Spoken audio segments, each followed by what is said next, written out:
You're listening to CBC Online at cbchs.org. Ain't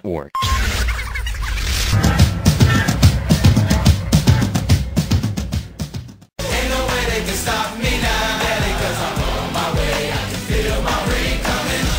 It's the blood of a champion, pumping deep inside my veins. Too much pride to be running. I'ma get what I can and more. 3, 2, 1, CBC Online. We're with CBC basketball coach Bob McCormack. And Coach, you're coming off a pretty good win last night against U City. Tell us about the game a little bit. It was actually a collective effort. We had 4 guys in double figures, but more importantly than just the scoring, I thought we really came out with a lot of energy.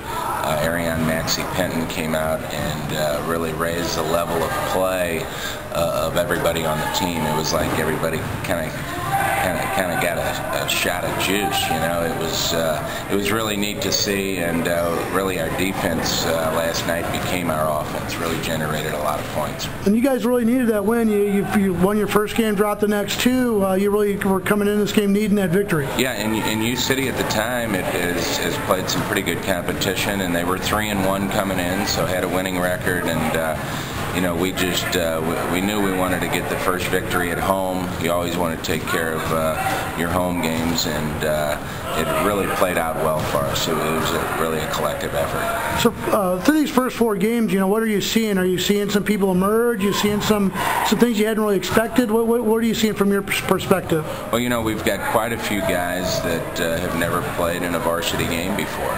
We do have 5 sophomores on the roster, 5 talented sophomores, and they're really starting to mesh well with the seniors. We stress every day, especially for our 4 seniors, that they show the leadership that these young sophomores need, and they've really done a good job in that. And you know, with the junior class that we have, it's going to make for a fun year.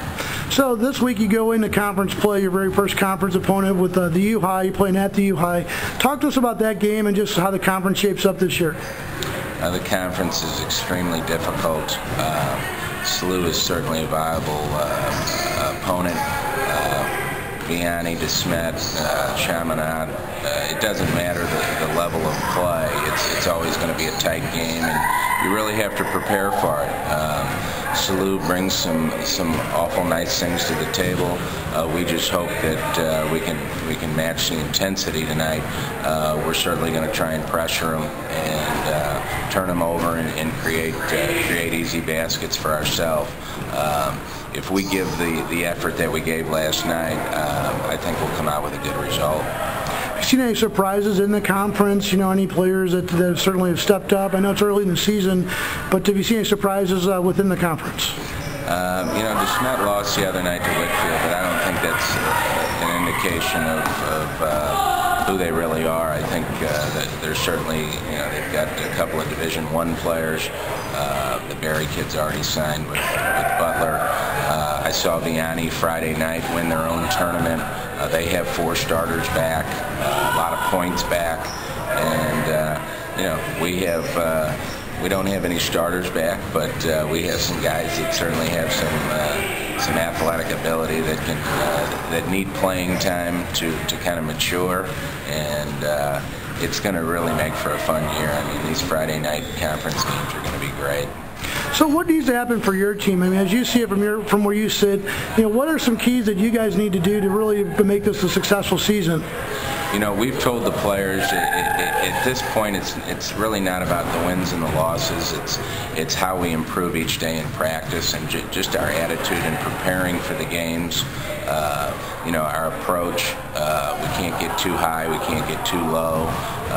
We know we have the athletic ability to compete with the teams on our schedule, which is by the way, a tremendous schedule. I don't think there's anybody in the area that plays the competition we play, and that's with a purpose in mind, and that's to improve each game and be ready for district play. Last night at the U City game, Larry Hughes dropped by, Justin Tatum dropped by, two of your former players here. Justin's going to come back and bring a team. For you being in the game so long, to see one of your players come back and come up against you, what's your feelings on that? It's pretty interesting little dynamic. When he asked to play, I said absolutely. And Justin was sold in, of course, for the people know. When Justin came to me and said, "Can we get a game?" I said absolutely.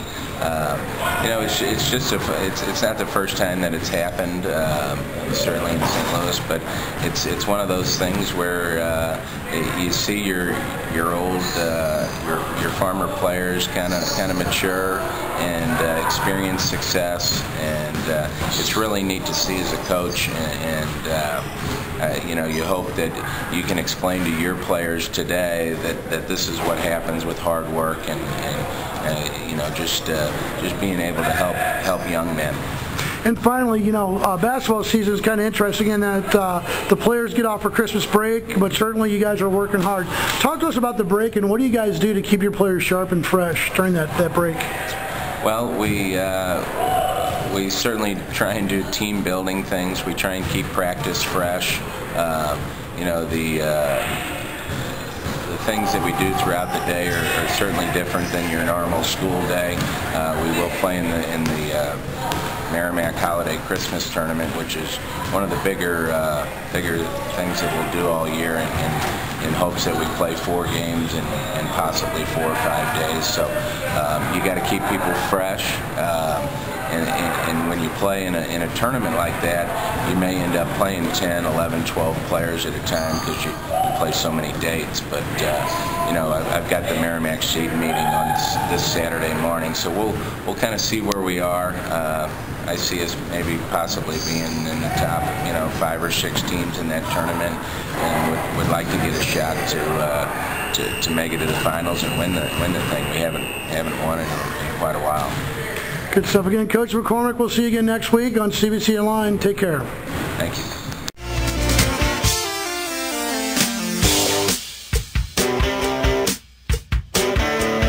CBC, Men for Tomorrow, Brothers for Life.